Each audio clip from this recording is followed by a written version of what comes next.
Subscribe Muhammad Amjad Nadwi, Indian Islamic scholar. أعوذ بالله من الشيطان الرجيم بسم الله الرحمن الرحيم هو الله الذي لا إله إلا هو الملك القدوس السلام المؤمن المهيمن العزيز الجبار المتكبر سبحان الله عما يشركون هو الله الخالق البارئ المصور له الأسماء الحسنى يسبح له ما في السماوات والأرض وهو العزيز الحكيم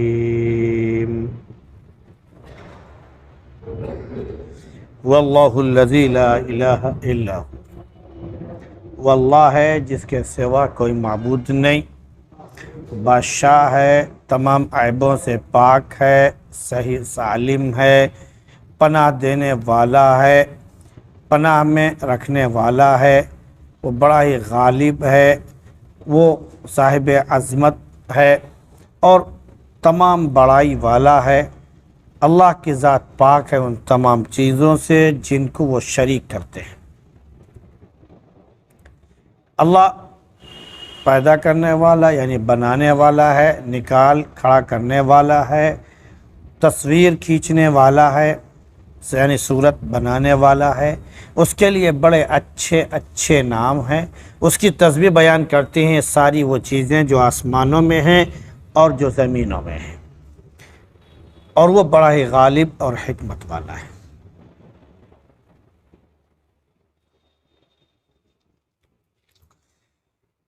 کل کے آیت مبارکہ جس کا ذکر ہوا اس میں اللہ کی ایک بڑی صفت جو علم غیب اور شہادہ سے تعلق رکھتی ہے اس کا ذکر ہوا تھا کہ وہ جو سامنے ہے، ظاہر ہے، اس کو بھی اچھی طرح جانتا ہے، اس کا علم رکھتا ہے، اور جو چیزیں چھپی ہوئی ہیں اس کا بھی علم اس کو مکمل طور پر ہے، اس سے کوئی چیز ڈھکی اور چھپی نہیں ہے۔ اب آگے پھر اس کی معبودیت کہ وہ معبود ہے، اس کے سوا کوئی دوسرا عبادت کے لائق نہیں ہے، اس کا ذکر کیا جا رہا ہے۔ پھر اس کے بعد اس کی صفات بیان کی جا رہی ہے کہ الملک وہ بادشاہ ہے۔ بادشاہ ایسا نہیں کہ کوئی چھوٹا موٹا بادشاہ ہو، کسی ایریا کا مالک بن گیا ہو، کسی ملک کا مالک بن گیا ہو، ایسا بادشاہ نہیں۔ بادشاہ ایسا کہ لہو ملک السماوات والارض، تمام آسمان، تمام زمین، تمام کائنات میں اسی کی بادشاہت ہے، کہیں پر بھی اس کی بادشاہت سے کوئی نکل نہیں سکتا۔ کوئی یہ سوچے کہ اس کی بادشاہت یا اس کے بادشاہت کی جو حدود ہیں اس سے آگے ہم نکل جائیں تاکہ اللہ کی بادشاہت میں ہم نہ رہیں، تو انسان کائنات میں چاہے جہاں چلا جائے وہ اللہ کی بادشاہت اس کی دسترس سے باہر نہیں جا سکتا۔ ایسا بادشاہ ہے، اور ایسا بادشاہ ہے کہ کوئی اگر سوچے کہ ہم اس کے اوپر بادشاہ بن جائیں، ہم اس کے مالک بن جائیں، تو اللہ کی بادشاہت کے آگے وہ اس کی بادشاہت کسی کام کی نہیں۔ اتنا بڑا بادشاہ ہے کہ جب بھی وہ چاہتا ہے اپنا حکم نافذ کر دیتا ہے، اس کے حکم کے نفاذ میں کوئی چیز دخل نہیں دے سکتی۔ ابھی کل پرسوں میں ایک زلزلہ آیا، یہاں تک اس کا اثر تھا، علی گڑھ تک بھی اس کا اثر تھا، یہاں پر بھی لوگوں نے محسوس کیا۔ دنیا کی کوئی طاقت ہے جو اس ارتھ کوئک اور اس زلزلے کو روک سکے؟ بہت ٹیکنالوجی ہمارے پاس ہے۔ کبھی وہ زلزلہ سمندر کے اندر جب پیدا کرتا ہے تو جو اس کی وجہ سے پانی جو سونامی لہریں اٹھتی ہیں، پھر وہ پورے علاقے کو تباہ برباد کر دیتی ہیں۔ پانی کی اسپیڈ 200 کلومیٹر فی گھنٹے، 300 کلومیٹر فی گھنٹے کے اعتبار سے اس کا پانی زمین کی طرف بھاگ رہا ہوتا ہے۔ یہ اس کی طاقت ہے، اس کی بادشاہت ہے۔ کوئی اگر سوچے کہ ہم روک دیں تو روک نہیں سکتا ہے۔ اس کی بادشاہت ہواؤں پر ہے، کوئی یہ سوچے کہ ہم ہواؤں کو روک دیں نہیں روک سکتا ہے۔ کوئی سوچے کہ ہم ہواؤں کا رخ بدل دیں، نہیں بدل سکتا ہے۔ اس کی بادشاہ سورج پر ہے، چاند پر ہے۔ کوئی یہ سوچے کہ ہم سورج کی روشنی کم کر دیں، ختم کر دیں، نہیں ختم کر سکتا۔ کیوں؟ کہ ایسا بادشاہ ہے کہ اس کی بادشاہت کے آگے ہر چیز ہے۔ القدوس، تمام عیبوں سے پاک ہے۔ یعنی انسان یہ سوچے کہ ہم اللہ کے اندر کوئی عیب تلاش کر لیں تو رب کائنات کے اندر کوئی عیب نہیں ہے۔ وہ ہر عیب سے، ہر نقص سے، ہر کمی سے وہ بالکل پاک اور مبرہ ہے۔ ہم جو بھی نقص اس کی طرف منسوب کریں وہ اس پر فٹ ہی نہیں ہوگا۔ اب یہ کہیں کہ جیسے دیگر تمام جن کو لوگ معبود مانتے ہیں، ان کی اولاد، ان کے بھائی، ان کے بندو، ان کے باپ، ان کے یہ، ان کے وہ ہیں، ویسے اللہ کو بھی بیوی کی ضرورت ہے، اللہ کو بھی اولاد کی ضرورت ہے۔ تو اللہ کہہ رہا ہے کہ لم یلد ولم یولد، اس کو اولاد کی ضرورت نہیں، نہ وہ کسی کی اولاد ہے۔ منسوب کرنا اللہ کی طرف اولاد کو، یہ گویا کہ اللہ کے لیے ایک نقص پیدا کرنا ہے کہ اللہ کے اندر کمی پائی جا رہی ہے۔ وہ بھی نعوذ باللہ ہمارے جیسے جو ہے وہ ضرورت کا محتاج ہے۔ اس کو بھی جیسے ہمارے اندر جنسی ضرورت ہے ویسے وہ جنسی ضرورت کا محتاج ہے، وہ تمام چیزوں کا محتاج۔ اللہ محتاج نہیں، اس نے پہلے کہہ دیا اللہ الصمد، ہر چیز میں بے نیاز ہے۔ ایسا نہیں ہے کہ پانی بنانے کے لیے اس کو کچھ چاہیے، بغیر اس کے وہ نہیں بنا سکتا ہے۔ ہمیں بنانے کے لیے چیزوں کی ضرورت پڑتی ہے۔ ہمیں گھر بنانا ہے، چیزوں کی ضرورت پڑے گی۔ ہمیں کوئی اور چیز بنانی ہے، ہم کو آلات کی ضرورت پڑے گی۔ ہم نے موبائل ایجاد کیا، ہمیں آلات کی، ہمیں چیزوں کی ضرورت پڑی۔ ہم نے کاغذ ایجاد کیا، ہمیں اس کے بنانے کے لیے نہ جانے کن کن چیزوں کے اسباب کی ہمیں ضرورت پڑی۔ ہم نے مکان تعمیر کیا، ان میں جتنے بھی اسباب پیدا ہو سکتے ہیں ان تمام چیزوں کی ہمیں ضرورت پڑی۔ ہم نے چادر بنائی، ہم نے کپڑا بنایا، ہم نے دیگر تمام چیزیں بنائی، ہم اس میں دوسری چیزوں کے محتاج ہیں بنانے میں۔ اللہ محتاج نہیں، اللہ محتاج نہیں۔ وہ تو جس چیز کے بارے میں صرف کہہ دے کن ہو جا، بس وہ چیز ہو جاتی ہے۔ اس کو کیمیکل کی، اس کو چیزوں کی اور اسباب کی ضرورت پڑ جائے وہ اس کا محتاج نہیں ہے۔ ہر چیز اس کی محتاج ہے، وہ جیسے چاہے جب چاہے وہ بنا سکتا ہے۔ مٹی اس نے بنائی، مٹی کے لیے اس نے کیا آلات استعمال کیے؟ کوئی ضرورت نہیں اس کو، اس نے آرڈر دیا کہ مٹی بن جا، چیز مٹی بن گئی۔ اس نے ہوا بنا دی، ہوا بنا دی۔ ہوا کیا چیز ہے ہمیں نہیں معلوم۔ ہاں ہمارے جسموں کو لگتی ہے، جس سے ہمیں راحت ملتی ہے، ہمیں سمجھتے ہیں کہ کچھ گرم ہوا ہوتی ہے، کچھ ٹھنڈی ہوا ہوتی ہے، کچھ نارمل ہوتی ہے، اور وہ موسم کے اعتبار سے ہو جاتا ہے۔ وہ اس کا بنانے والا ہے، وہ جیسے چاہے بنا سکتا ہے، وہ ضرورت کا محتاج نہیں۔ تمام عیبوں سے وہ پاک ہے۔ اگر ہم اسباب اس کی طرف منتقل کرنا چاہیں، منسوب کرنا چاہیں کہ جیسے ہم بغیر اسباب کے چیز نہیں بنا سکتے ہیں، ویسے اللہ بھی بغیر اسباب کے کوئی چیز نہیں بنا سکتا ہے، تو یہ اللہ کی طرف اس نقص کا پیدا کرنا، منسوب کرنا ہے جس سے وہ بالکل پاک اور صاف ہے۔ اللہ محتاج نہیں کسی کا۔ تو الملک القدوس، پھر اس کے بعد السلام، وہ سلامتی والا ہے۔ اتنا سلامتی والا ہے کہ کوئی اس کو نقصان پہنچانا چاہے، کوئی اس کو تکلیف پہنچانا چاہے، اذیت پہنچانا چاہے، اسے ڈپریشن کا شکار کرنا چاہے، اس کے اوپر کوئی دباؤ اور پریشر ڈالنا چاہے، یا یہ کہ سوچے کہ کہیں سے بھی ہم اللہ کو، رب کو تنگ کر دیں، تو کسی کے اندر اتنی طاقت نہیں کہ وہ رب کو تنگ کر سکے۔ دوسرے کے معبود تو تنگ ہوتے ہیں کیونکہ ہمارے جیسے انسان ہیں، اللہ نہیں ہوتا ہے۔ اللہ امن سلامتی والا ہے، اور اتنی سلامتی والا ہے کہ جب اللہ کا محبوب بندہ ابراہیم آگ میں پھینکا جاتا ہے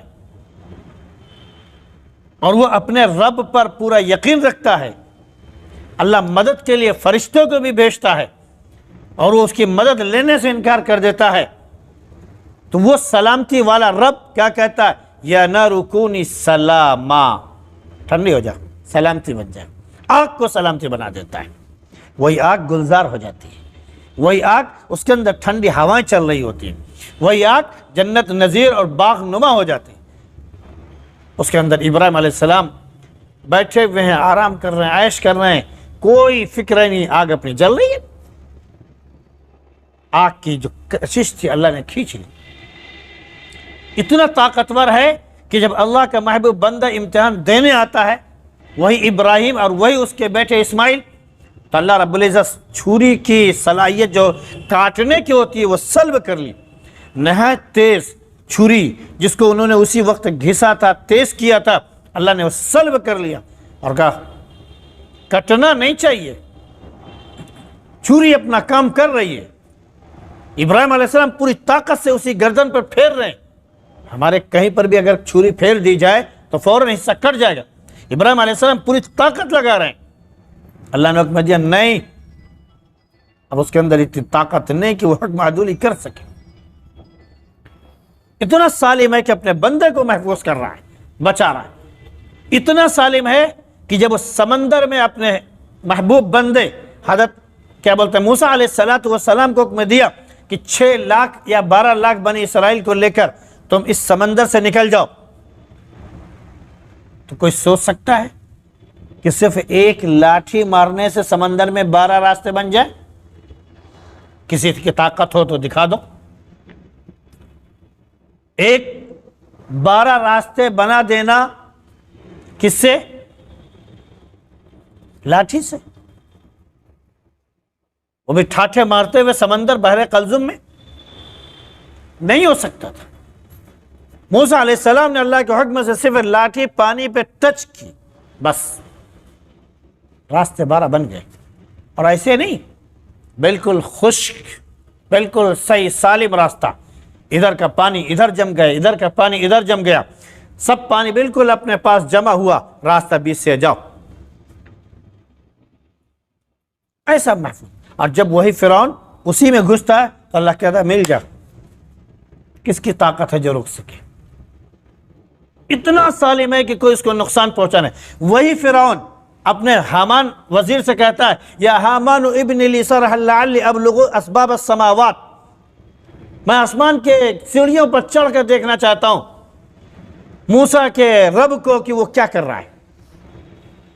فاطلع الی الہ موسیٰ، اتنا اونچا اس نے بنایا تھا کہ اس نے سوچا کہ ہم موسیٰ کے رب کو دیکھ لیں گے،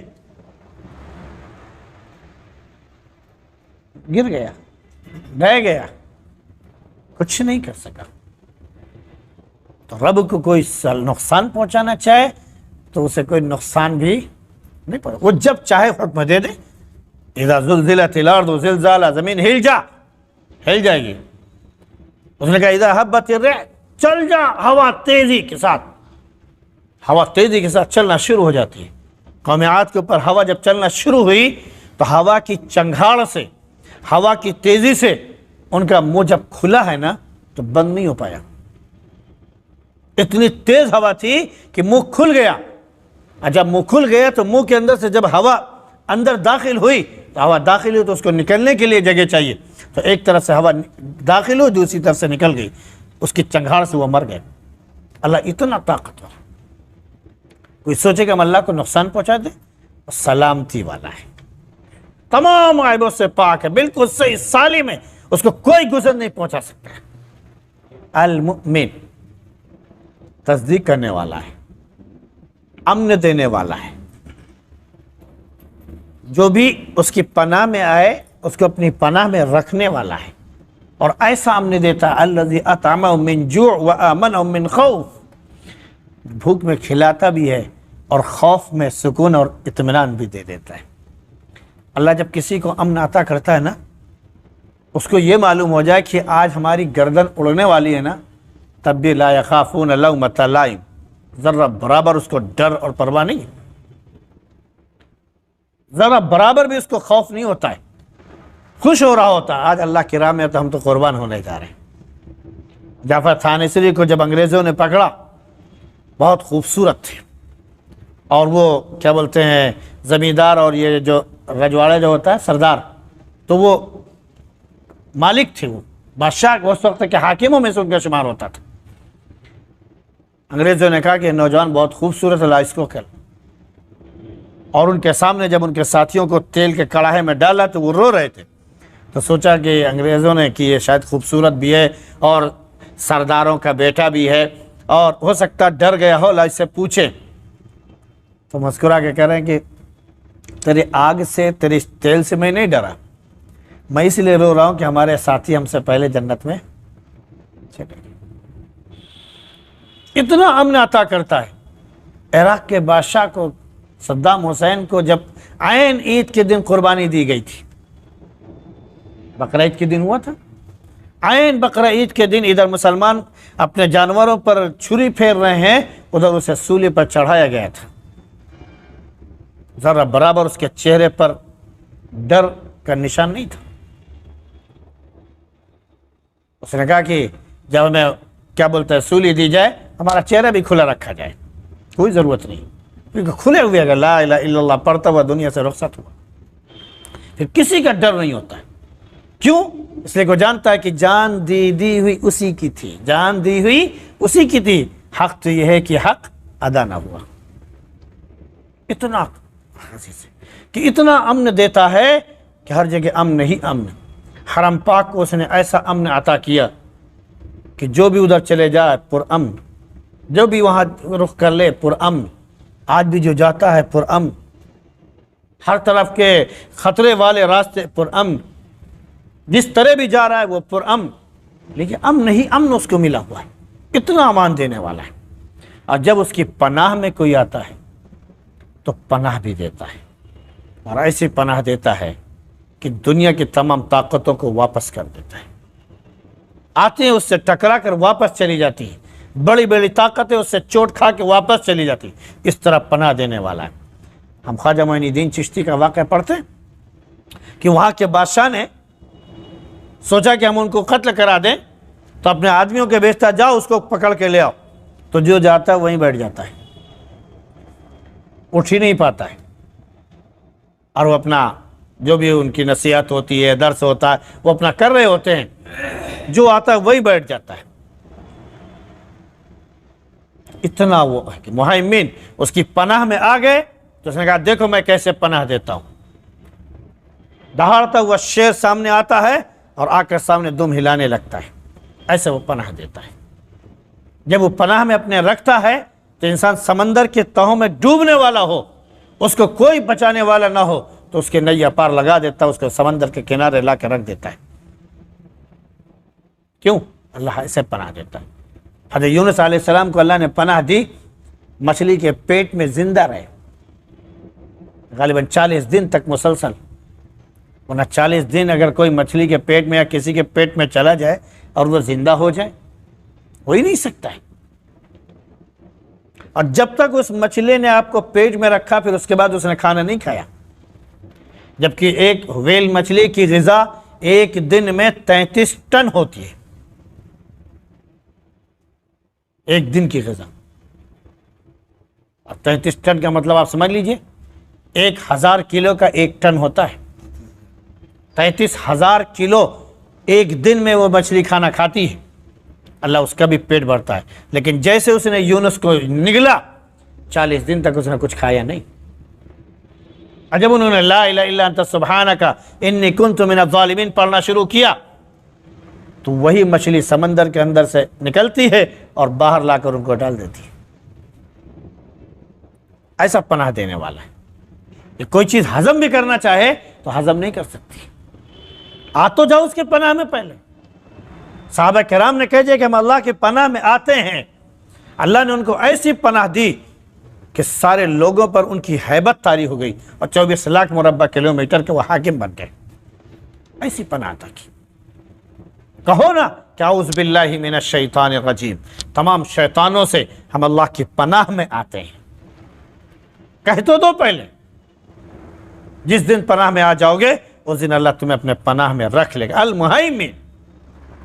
اور ایسا پناہ رکھتا ہے کہ العزیز، ہر چیز پر عزت والا ہے، غلبے والا ہے. کوئی اس پر غلبہ حاصل کرنا چاہے تو اللہ پر غلبہ حاصل، ہر چیز مغلوب ہے اس کے آگے. اتنا طاقتور ہے. الجبار، عظمت والا ہے. جبار کے مطلب ظالم نہیں، جو ہم لوگ اردو زبان میں استعمال کرتے ہیں بڑا جابر، بڑا ظالم آدمی۔ جبر کے معنی آتے ہیں طاقت والا، وہ بہت طاقت والا، قوت والا اور عظمت والا ہے۔ اور جبر کے ایک معنی آتے ہیں اصلاح کرنا، درست کرنا، کہ اپنی طاقت کے ساتھ وہ اصلاح کرتا ہے، وہ درست کرتا ہے۔ اس لیے عربی زبان میں جبیرہ استعمال کرتے ہیں پٹی باندھنے کو، جو ڈریسنگ ہوتی ہے، یا یوں کہہ لیجیے کہ جو پلاسٹر وغیرہ چلتا ہے وہ الجبیرہ ہے، کہ آپ کا ہاتھ ٹوٹ گیا ہے اور آپ کی ہڈیاں ٹوٹ گئی ہیں، اب اسے درست کرنا ہے، تو جبر سے جو لفظ بنا جبیرہ، وہ پٹیاں جو ہے اتنی تیز باندھی جائیں گی کہ آپ کا ہاتھ ادھر ادھر نہ ہلے، اور ایک دن ایسا آئے گا کہ آپ کا ہاتھ بالکل صحیح و سالم ہو جائے گا۔ اس طرح وہ درست پیدا کرنا، درستگی رکھنے والا ہے، طاقت کے ساتھ، مضبوطی کے ساتھ، تو وہ طاقت والا ہے۔ المتکبر، تمام بڑائیوں کا مالک ہے، تمام کبریائیوں کا مالک ہے، اور ایسی کبریائی اس کے پاس ہے، ایسی عظمت اس کے پاس ہے، ایسی بڑائی اس کے پاس ہے جس میں کبھی زوال نہیں ہے، کبھی زوال نہیں، کسی بھی چیز میں زوال نہیں ہے۔ پیدا کرنے میں، اکیلے الوہیت میں، تمام چیزوں پر قاہر ہونے میں، کسی بھی چیز میں وہ مغلوب نہیں ہے، کمی نہیں، کبریائی والا ہے، ہر چیز میں، ہر چیز سے وہ بڑا ہے۔ سبحان اللہ عما یشرکون۔ یہ ساری صفات بیان کرنے کے بعد اب کہا جا رہا ہے کہ اللہ کی ذات تمام چیزوں سے پاک ہے جو لوگ اس کی طرف منسوب کر دیں اور شریک کرنے لگے، کہ یہ اللہ کے بادشاہت میں شریک ہیں، یہ اللہ کے فلاں کام میں شریک ہیں، یہ اللہ کے فلاں کام میں شریک ہیں، یہ اولاد دینے میں شریک ہیں، یہ پانی برسانے میں شریک ہیں، یہ ہوائیں چلانے میں شریک ہیں، یہ اولاد دینے میں کیا بولتے ہیں، موت اور زندگی کے اس میں شریک ہیں، یہ بیماری دینے میں شریک ہیں، یہ شفا دینے میں شریک ہیں۔ جو اس طرح کی جتنی چیزیں اس کی طرف لوگ منسوب کرنا چاہیں کریں، تمام عیوب سے وہ پاک اور مبرہ ہے، اس نے اپنی صفات بیان کر دی۔ تو اللہ کے اچھے اچھے نام ہیں، تو اللہ نے فرمایا کہ جب وہ تمام عیبوں سے پاک ہے تو اس کو تمام عیبوں سے پاک جان کر ہی اس کو اللہ اور رب مانو۔ بس اللہ ہم سب کو اسی کی توفیق نصیب فرمائے کہ ہم اللہ کو جیسے کہ اس کو اللہ ماننے کا حق ہے ویسے ہی ماننے لگیں، اس کی عبادت ویسے ہی کریں جیسے اس نے عبادت کا حکم ہم کو دیا ہے۔ اللہ ہم سب کو اس کی توفیق نصیب فرمائے۔ سبحان اللہ بحمدہ، سبحانک اللہم وبحمدک، ونشہد ان لا الہ الا انت نستغفرک ونتوب